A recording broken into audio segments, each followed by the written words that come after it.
Python tips and tricks?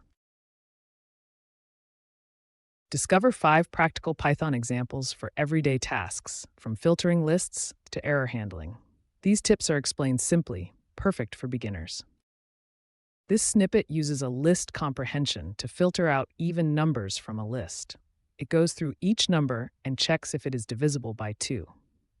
The result, which is a new list of even numbers, is then printed. Here we use the enumerate function to loop through a list while keeping track of the index. Starting from 1, it prints each fruit with its corresponding number.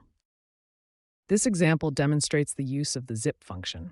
It combines 2 lists into pairs so we can easily relate names to ages, printing a formatted message for each pair.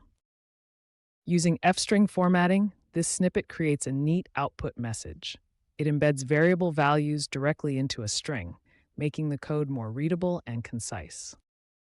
This snippet illustrates error handling with the try-except block. It attempts to divide 100 by each number in the list and handles the division by 0 by catching the 0 division error, ensuring the program continues to run. In this video, we've covered simple yet powerful Python tricks for everyday tasks. From list filtering to handling errors, these examples demonstrate how Python can make your code cleaner and more efficient. Practice these techniques to boost your programming skills.